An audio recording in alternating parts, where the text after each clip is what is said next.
नमस्कार, स्वागत है आप सभी का देवभूमि लाइव में। मैं हूं आपके साथ श्रावणी पटनायक। बुलेटिन की शुरुआत करेंगे जहां पर महाकुंभ में कोविड जांच के फर्जीवाड़े का मामला सामने आया। आरोपी मैक्स कॉर्पोरेट सर्विसेज को बड़ी राहत मिली। कोर्ट ने मैक्स कॉर्पोरेट की गिरफ्तारी पर रोक लगा दी है। जांच में सहयोग करेगी आरोपित संस्थान मैक्स सर्विसेज 25 जून को जांच अधिकारी के समक्ष पेश होने के निर्देश दिए गए। बड़ी जानकारी आपको बता रहे हैं, जहाँ पर कुंभ मेले में RT-PCR टेस्ट को लेकर जो घोटाला हुआ था उसमें बड़ा अपडेट आपको बता रहे हैं। यहाँ पर आरोपी मैक्स कॉर्पोरेट सर्विसेज को बड़ी राहत मिली। तो कोर्ट ने मैक्स कॉर्पोरेट की गिरफ्तारी पर रोक लगा दी है और इसके साथ ही जांच में सहयोग करेगी आरोपित संस्थान मैक्स सर्विसेज। बड़ी जानकारी, 25 जून को जांच अधिकारी के समक्ष पेश होने के निर्देश दिए गए हैं मैक्स सर्विसेज को। बड़ी और अहम जानकारी से आपको रूबरू कराते हैं, जहाँ पर महाकुंभ में कोविड जांच के फर्जीवाड़े का मामला है। ये बड़ा अपडेट आपको बता रहे हैं। आरोपी मैक्स कॉर्पोरेट सर्विसेज को बड़ी राहत मिली है। बड़ी जानकारी, कोर्ट ने मैक्स कॉर्पोरेट की गिरफ्तारी पर रोक लगा दी है और जांच में सहयोग करेगी आरोपित संस्थान मैक्स सर्विसेज। तो इस वक्त की बड़ी जानकारी आपको बता रहे 25 जून को जांच अधिकारी के समक्ष पेश होने के निर्देश दिए गए हैं।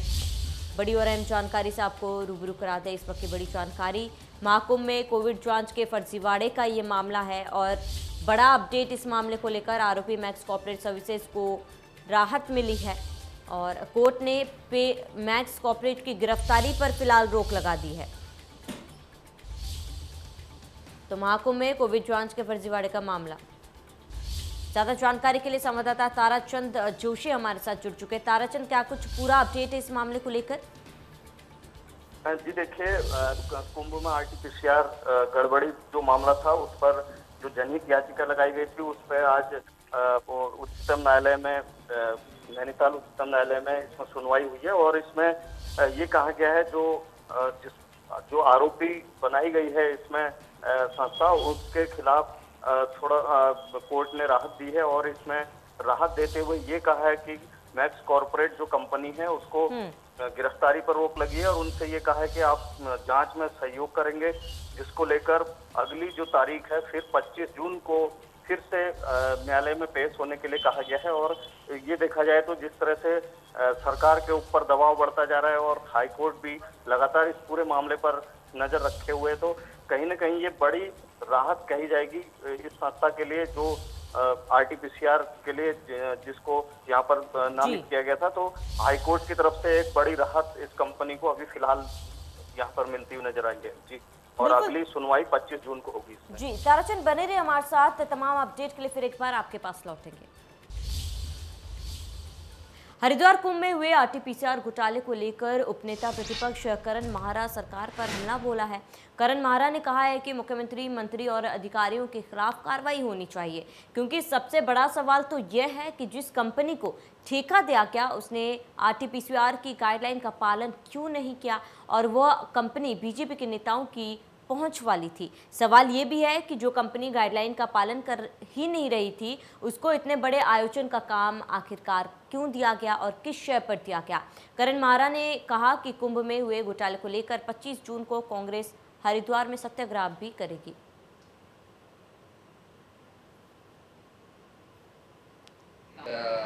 ICMR की जो गाइडलाइन, अगर आप उसको ढंग से पढ़ें, कंपनी को पूरे करने चाहिए, उसको पूरे करने चाहिए किसी लैब को, वो नॉर्म्स ये कंपनी नहीं करे है। और कंपनी जब ये कोरोना चला और इसमें जो टेस्ट करे जाते हैं कोरोना पॉजिटिव है या नहीं है, उसके लिए IMCR की गाइडलाइन है, उन्हीं को दिया जा सकता है। जो सबसे बड़े जांच का विषय है कि ये आखिर उनको ठेका दिया कैसे गया।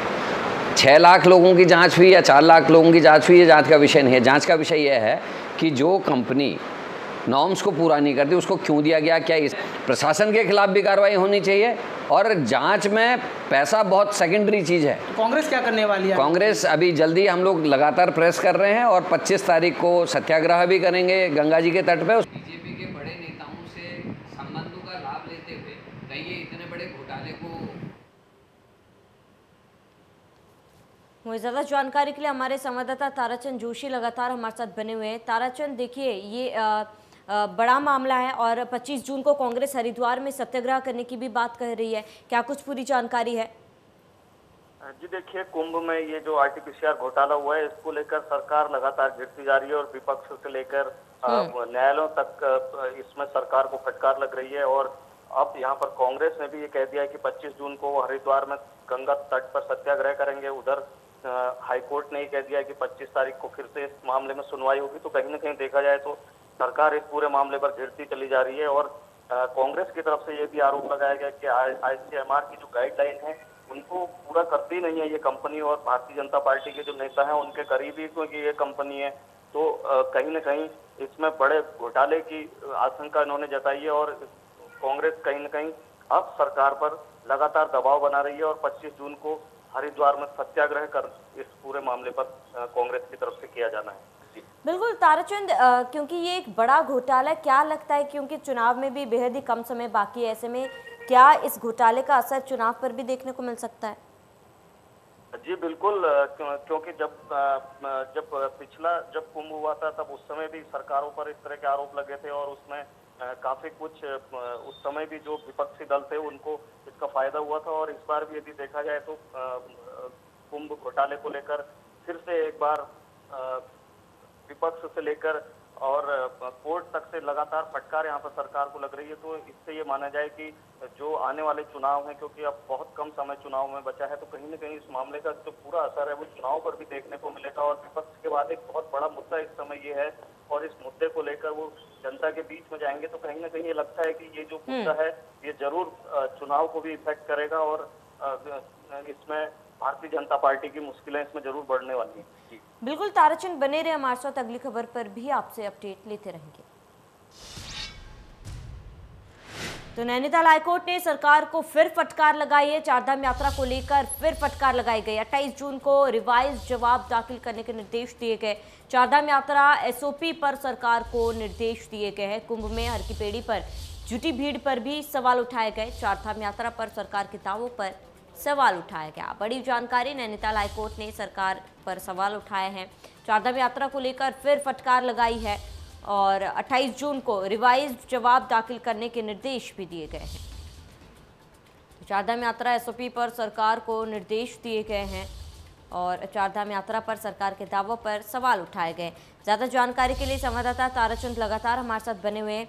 ताराचंद, देखिए ये ताज़ा अपडेट है जहां पर नैनीताल हाईकोर्ट ने सरकार को फिर एक बार चारधाम यात्रा को लेकर फटकार लगाई है। क्यों फटकार लगाई, क्या कुछ पूरी जानकारी है? चलिए, लगता है संपर्क टूट गया, दोबारा जुड़ने की कोशिश करेंगे। बड़ा अपडेट, चारधाम यात्रा एसओपी पर सरकार को निर्देश दिए गए थे। चारधाम यात्रा पर सरकार के दावों पर भी हाईकोर्ट ने सवाल उठाए हैं। बड़ी जानकारी आपको बता रहे हैं, बड़ी और अहम जानकारी। नैनीताल हाईकोर्ट ने सरकार को फिर फटकार लगाई है और चारधाम यात्रा को लेकर फिर एक बार फटकार लगाई गई। 28 जून को रिवाइज जवाब दाखिल करने के निर्देश सरकार को हाईकोर्ट द्वारा दिए गए हैं। चारधाम यात्रा एसओपी पर सरकार को भी निर्देश दिए गए। बड़ी जानकारी, चारधाम यात्रा पर सरकार के दावों पर सवाल उठाए गए। तो इस वक्त की बड़ी जानकारी से आपको रूबरू करा रहे हैं। बड़ी और अहम जानकारी, नैनीताल हाईकोर्ट ने सरकार को फिर फटकार लगाई है और चारधाम यात्रा को लेकर फिर लगाई फटकार। कोरोना के बढ़ते मामलों की वजह से लगे कर्फ्यू के कारण कॉर्बेट पार्क में पर्यटक गतिविधियां 1 मई से पर्यटकों के लिए बंद कर दी गई थी। 15 जून के बाद मानसून सत्र शुरू होने के कारण भी कॉर्बेट पार्क 15 नवंबर तक के लिए बंद कर दिया गया है। वहीं कॉर्बेट पार्क के कुछ गेट साल भर के लिए खुलते हैं, जो ज़्यादा बरसात आने पर ही पर्यटकों के लिए बंद किए जाते हैं, जिसमें ढेला गेट व झिन्ना गेट आदि शामिल है। लेकिन कोविड कर्फ्यू की वजह से ये गेट भी अभी अग्रिम आदेशों तक बंद है। वहीं कॉर्बेट में जिप्सी चलाकर जीवन यापन करने वाले सैकड़ों जिप्सी चालकों ने कॉर्बेट प्रशासन से कॉर्बेट के कुछ गेटों को खोलने की गुहार लगाई है।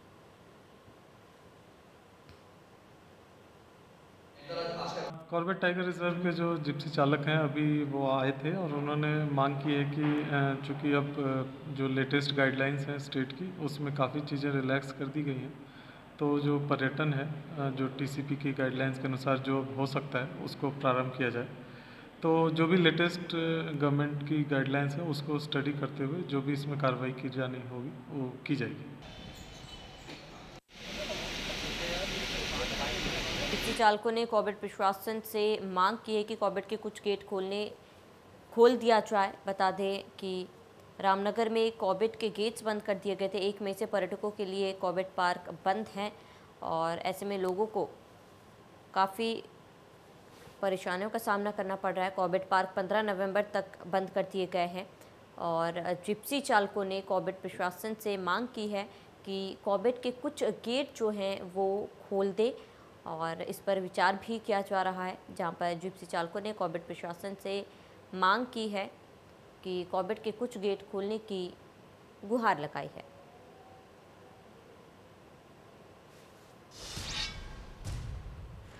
उत्तराखंड में पिछले 24 घंटों में कोरोना संक्रमण के 171 नए मामले सामने आए, वहीं 8 मरीजों की मौत हुई। इसके अलावा आज 221 मरीजों को ठीक होने के बाद घर भेजा गया। स्वास्थ्य विभाग की ओर से जारी बुलेटिन के अनुसार मंगलवार को 23,663 सैंपलों की जांच रिपोर्ट नेगेटिव आई थी। वहीं अल्मोड़ा में 23, बागेश्वर में 1, चमोली में 6, चंपावत में 17, देहरादून में 70, हरिद्वार में 11, नैनीताल में 13, पौड़ी में 3, पिथौरागढ़ के 8, रुद्रप्रयाग में 9, टिहरी में 5, उधम सिंह नगर में 3 और उत्तरकाशी में 2 मामले सामने आए हैं। प्रदेश में अब तक कोरोना के कुल संक्रमितों की संख्या 3,38,978 हो गई है। इनमें से 3,23,225 लोग ठीक हो चुके हैं। वहीं सक्रिय मामलों की संख्या घटकर 2,896 पहुंच गई है। राज्य में कोरोना के चलते अब तक कुल 7,052 लोगों की जान जा चुकी है।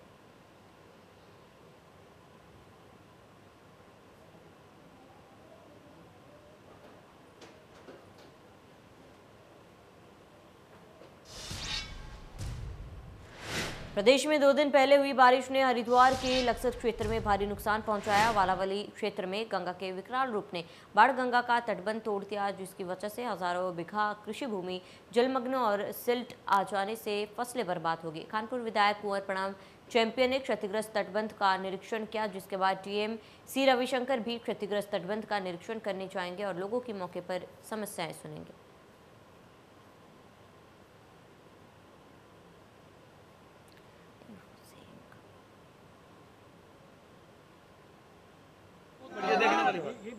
विधानसभा क्षेत्र मेरे परिवार की तरह से है।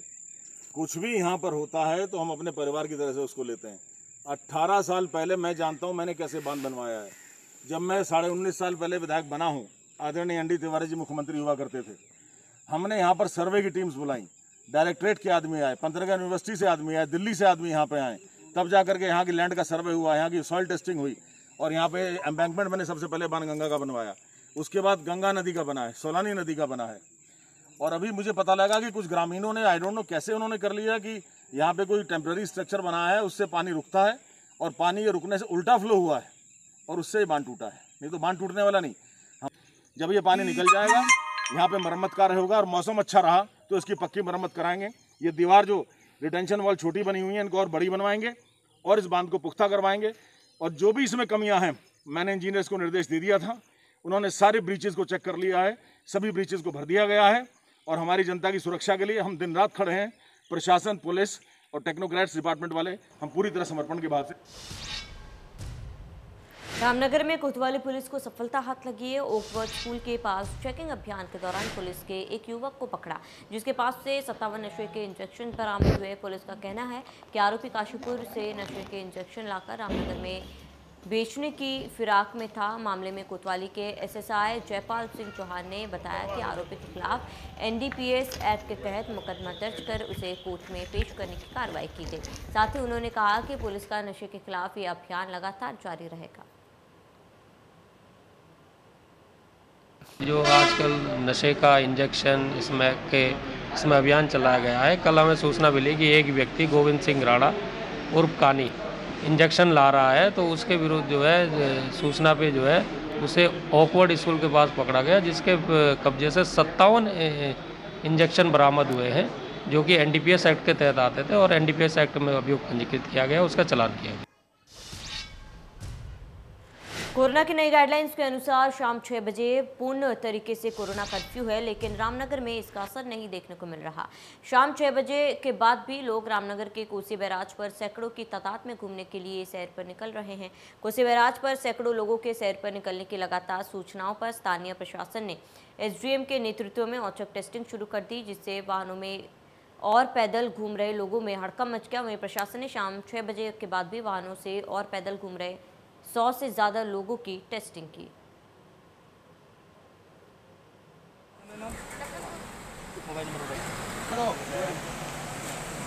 सरकार ने जो गाइडलाइंस में छूट दी है वो 5 बजे तक की ही है, लेकिन प्राय देखे जा रहा था पिछले लगभग एक हफ्ता से हम लोग देख रहे थे कि यहाँ पे कोविड एटिकेट बिहेवियर्स का बिल्कुल फॉलो नहीं कर रहे हैं, नियमों का अनदेखी कर रहे हैं। लोग घूमने निकल आ रहे हैं, मास्क नहीं लगाते हैं प्रॉपर से, बच्चों को भी लेके निकल रहे हैं अननेसेसरी, जबकि दिशा निर्देश यही हैं कि बहुत ही आवश्यक ज़रूरत है तभी घर से बाहर निकलें। अभी कोविड ख़त्म नहीं हुआ है, अभी कंट्रोल में आया है, बड़ी मुश्किल से कंट्रोल में आया है। इसलिए हम लोगों ने, शासन ने और प्रशासन ने बैठ के हम लोगों ने सबसे ने यही विचार विमर्श किया कि अब हम लोग यहाँ पर टेस्ट करेंगे, क्योंकि हम लोग जब टीम भेजते हैं मोहल्लों में या गाँवों में, वहाँ पे लोग टेस्ट नहीं कराते हैं। हमारी टीम 3-3 घंटे बैठकर आ जाती है। अगर आप टेस्ट कराएं पहले से ही तो हमें लगेगा कि भाई हाँ ठीक है, कोविड कंट्रोल में है। लेकिन ऐसे अगर आप घूमेंगे और रिस्क उठाएंगे तो थोड़ी हमें भी सख्ती रखनी पड़ेगी।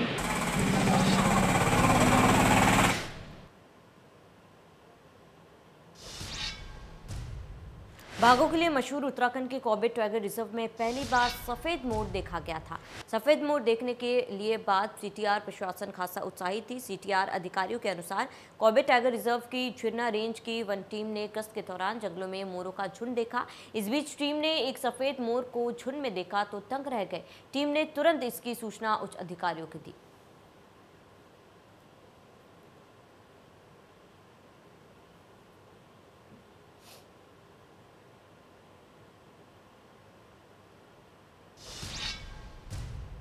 रामनगर में तराई पश्चिमी वन प्रभाग लगातार वन अपराधों पर अंकुश लगाने के लिए कार्रवाई कर रहा है। उसी के चलते वन विभाग तराई पश्चिमी उपखनिज की चोरी करने वाले वन अपराध पर लगातार कार्रवाई करता रहता है। पिछले 5 सालों की बात करें तो वन विभाग तराई पश्चिमी ने 1806 वाहनों पर कार्रवाई करते हुए उनको वन अपराध के तहत सीज किया, जिसमें से विभाग ने 15 वाहनों को सरकारी संपत्ति भी घोषित किया और कुल 14 करोड़ 92,04,266 का राजस्व प्राप्त किया।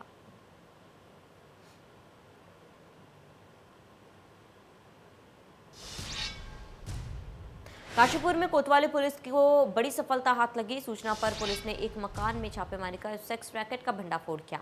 पुलिस ने एक मकान से 4 महिलाओं और 2 पुरुषों को पकड़ा। पुलिस ने मौके से 2000 रुपए की नकदी और आपत्तिजनक वस्तुएं भी बरामद की। पुलिस ने आरोपियों के खिलाफ केस दर्ज कर आगे की कार्रवाई की जा रही है। काफ़ी समय से जो है सूचना प्राप्त हो रही थी कि यहाँ पे कुछ औरतों के द्वारा अनैतिक व्यापार का धंधा किया जा रहा है। इसी के संबंध में मेरे द्वारा अपनी जो एसओजी टीम है उनको भी लगाया गया था और जो आसपास के लोग हैं उनसे भी सूचनाएं प्राप्त हो रही थी।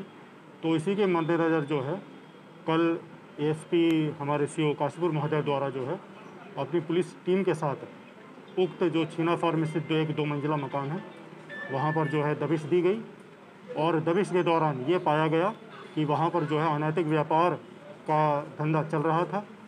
दबिश दी गई और दबिश के दौरान मौके पर से 4 महिलाएं और 2 पुरुषों को गिरफ्तार किया गया है और इनके पास से कुछ आपत्तिजनक जो वस्तुएं हैं वो भी बरामद की गई है, जिनको कि सील कर लिया गया है।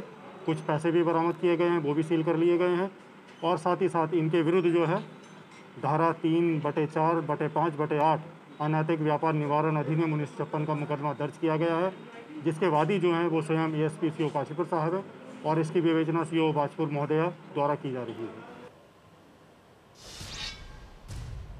चलिए इसी के साथ ही देवभूमि लाइव में मेरे साथ इतने। देखते रहिए इंडिया न्यूज़।